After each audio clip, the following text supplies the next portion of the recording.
So let's talk about a metric that can literally make or break a business: customer acquisition cost.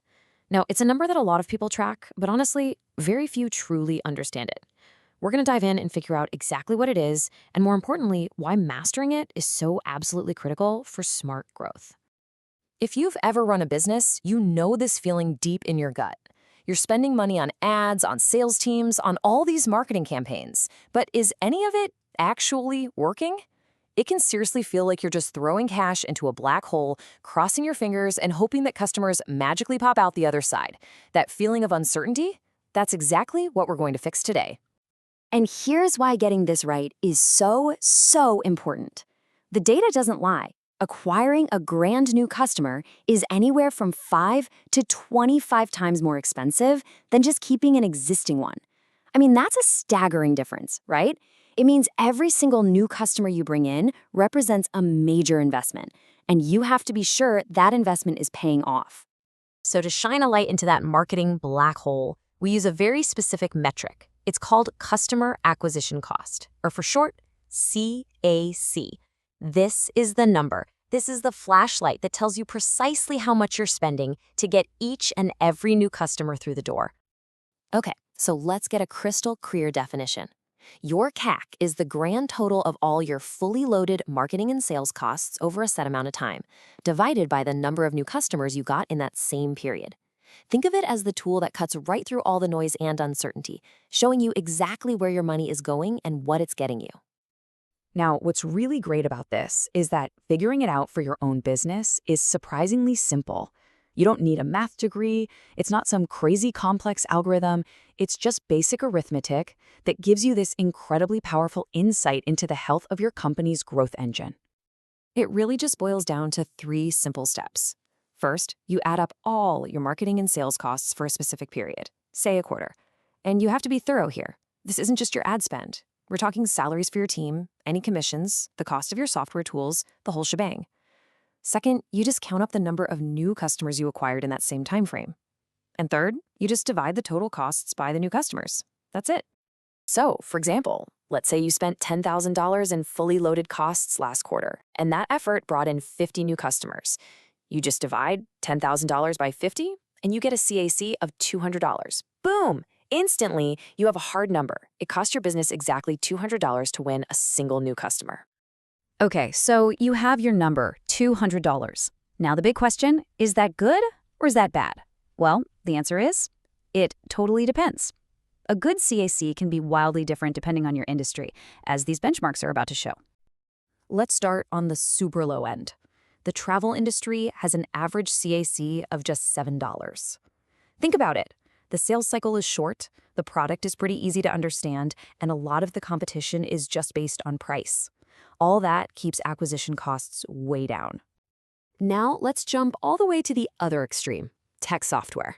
The average CAC here is a whopping $395. Why? Well, the products are way more complex, the sales cycles are much longer, and it just takes a ton more education and effort to convince a customer to buy. And we can see a really clear trend when we look at consumer-facing industries. You've got retail sitting at just $10, consumer goods at $22, manufacturing is a bit higher at $83, but all of these are way below what we see in some of the more complex B2B sectors. And then, when you get into more complex services, those costs just climb sharply. Financial services average around $175. Tech hardware is right there at $182. And telecom, it shoots up to $315.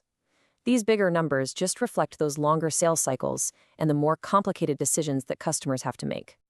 But here's the thing. This is probably the most crucial point of our whole conversation. Knowing your CAC is only half the story. A high CAC isn't automatically bad, and a low CAC isn't automatically good.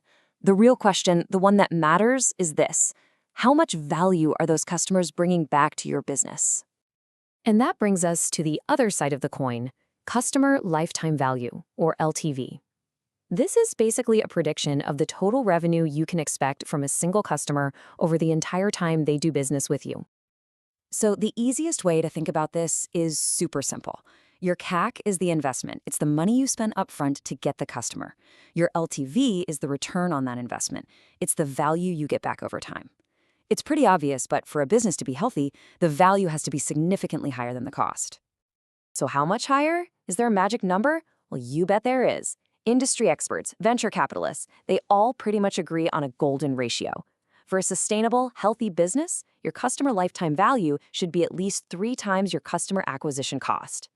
A 3-to-1 ratio, that means for every single dollar you spend to get a customer, you should be getting $3 back in value over their lifetime. This ratio is also tied directly to how long it takes you to make your money back. Most healthy companies want to recoup that CAC in under 12 months. If your ratio is too low, say 1-to-1, you're losing money. If it's really high, like 5-to-1, you might actually be underinvesting in growth and leaving money on the table. Okay, so now we get it. We know CAC, we know LTV, we know the golden ratio. Now for the real million-dollar question. How do we actually improve it? This is all about optimizing your strategies so you can acquire the right customers and do it profitably. Optimizing this ratio really means moving from a shotgun approach to a sniper rifle. It starts with being efficient, using things like automation and digital marketing. Then you get smarter. You dig deep to really understand and segment your customer behavior, which lets you tailor your message perfectly. That, of course, leads to better retention, and we already know that's way cheaper. And really, all these tactics serve one ultimate goal: aiming for valuable, long-term customers, not just quick, one-off sales. And this, right here, is the most important takeaway. Your goal is not to have the lowest possible CAC.